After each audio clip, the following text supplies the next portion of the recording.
you say to critics of the president's education plan? Where was their criticism of our nation's failing test scores for the last several decades? The Department of Education was founded in the 1970s, and since then we have spent more than $3 trillion at this federal bureaucracy. What has been the return on that investment for the American taxpayer? Levels that are less than ideal, less than proficient.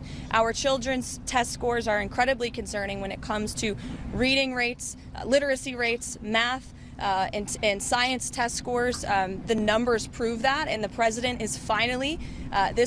is finally taking much needed action to return education to where it belongs, and that's to educators closest to students in their classrooms in their respective states. We're going to have a great event here later at 4 o'clock. There will be students here, teachers here, parents here, educators, and of course governors from around the country who are very excited about taking on this responsibility to educate our nation's students. Who's going to run federal student loans? So the Department of Education will be much smaller than it is today. As you know, the president's executive order directed Linda McMahon to greatly minimize the agency. So when it comes to student loans and Pell Grants, those will still be run out of the Department of Education, but we don't need to be spending more than $3 trillion over the course of a few decades on a department that's clearly failing in its initial intention to educate our students. So is the federal government going to be spending less? Much smaller than it is. Is it not going to be shut down completely? As I said, Pell Grants and student loans will still be run out of the department in Washington, D.C., but the great responsibility of educating our nation's students will return to the states. And the Department of Education plays a critical role in enforcing civil rights laws that prohibit discrimination. Who's going to do that now?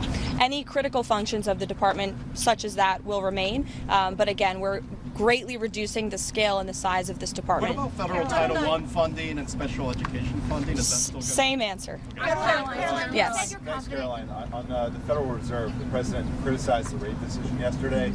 Is he looking to replace members of the Federal Reserve Board like he did on the Federal Trade Commission? Well, the president has appointed Mickey Bowman, as you know, to be the vice chair of the Federal Reserve. We're incredibly optimistic about her. She's on the ball, as the president says, and knows how to get things done. The president has every right to criticize the decision, and he's made it very clear that he believes in lower interest rates are going to help this country boom, and this administration is working on lowering the rate of inflation caused by the previous administration every day. Inflation is cooling. The numbers indicate that, and the president strongly believes in low interest rates, and I think the American public do too. Caroline, on the deportation flights, Caroline, you've said that you're confident that you've complied with the judge's order. We are. Case, then why not turn over the information about the flights? We are 100% confident that we've complied, and as I said from the podium and will continue to say, all of the flights that were subject to the written order of the judge took off before the written order was pushed in the courtroom, and the president is well within his Article 2 power and his authority under the Alien Enemies Act to make these decisions, and we think it's egregious that a single district judge is trying to tell the president of the United States who he can and cannot deport from our soil, especially when it comes to designated foreign terrorists. What about the status of turning over that information? Jeff, go ahead. The administration is getting some attention this week for a memo that was released, I think, a couple weeks ago, taking segregation out of the criteria for federal contracting. Can you explain what that memo was supposed to do, and if you're looking to, I presume you're not looking for segregation to come back, but can you explain what the reason for the memo was? Did the memo come from the White House, or was it from an agency? It was from the administration. I think it was OPM. Okay, I would defer you to whichever agency wrote that memo. I haven't seen it, so I can't speak to it. Caroline. Go ahead, Reagan. Thanks, Caroline. This executive order dismantles the department. To abolish it completely requires Congress to act. Is the administration asking Congress to codify Trump's executive order to abolish the department? I'll leave it to the president to speak on that later. 4 o'clock. Sure. Anything is the president doing about Gaza? Is he trying to get the ceasefire back in play? What's his plan? Well, the president made it very clear to Hamas that if they did not release all of the hostages, there would be all hell to pay. And unfortunately, Hamas chose to play games in the media with lives. This situation, let's not forget, is completely the fault of Hamas. Hamas when they launched that brutal attack on Israel on October 7th. And the president has made it very clear that he wants all of those hostages to come home, and he fully supports Israel and the IDF and the actions that they've taken in recent days. Michael. Go ahead, Michael. The president would like to see American schools and students reach over the next 4 years after he signs the EO? Well, again, in the intent of this EO is to return this great responsibility back to the states. And we know, we believe in federalism here at the White House. I know the previous administration didn't, but we think decisions are best made when they're closest to the people. And we trust teachers and educators in their respective schools to make these very important decisions about our children's education and their futures. And the current status quo is failing our students. In fact, I have some facts right here.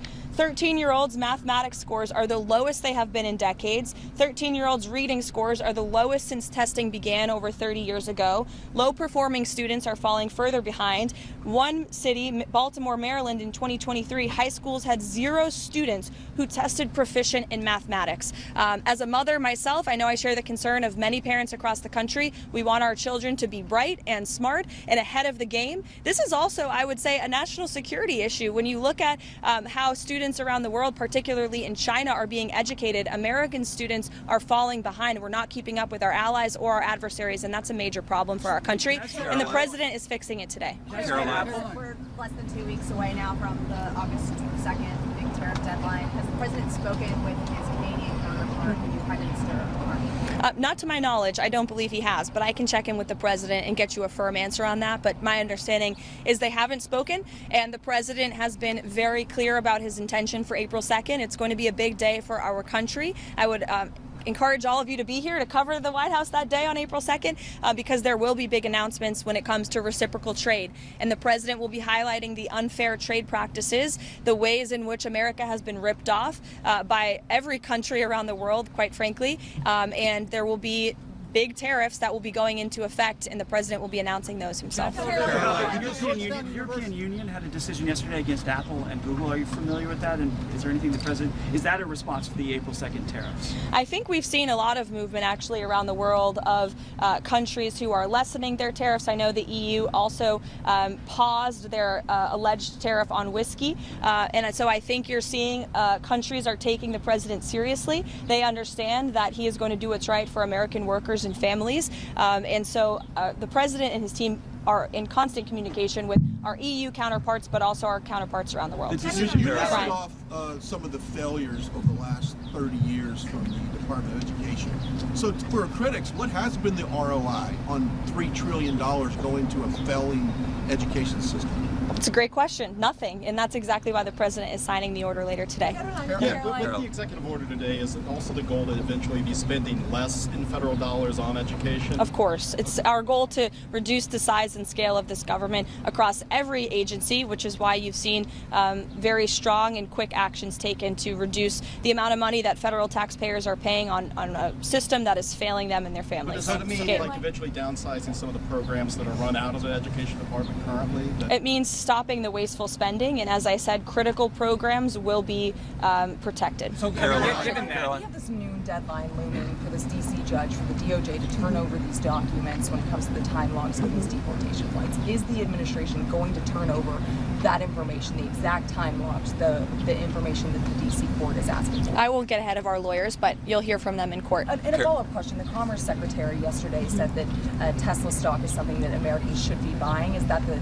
stance of the administration, that people should be investing in? Is that something that the Commerce Secretary should be recommending? I think the Commerce Secretary was reiterating that the president supports an American-made company like Tesla, who produces a very good product for the American people, which was beloved by the American people, particularly Democrats, until Elon Musk decided to vote for Donald Trump. And now we've seen despicable and unacceptable violence taking place across our country at Tesla dealerships against workers, employees, and also innocent Americans who drive these vehicles. It's actually a scary time in our country because of this political violence from the left, and the White House and the president's entire administration condemn it wholeheartedly. Karoline, We'll see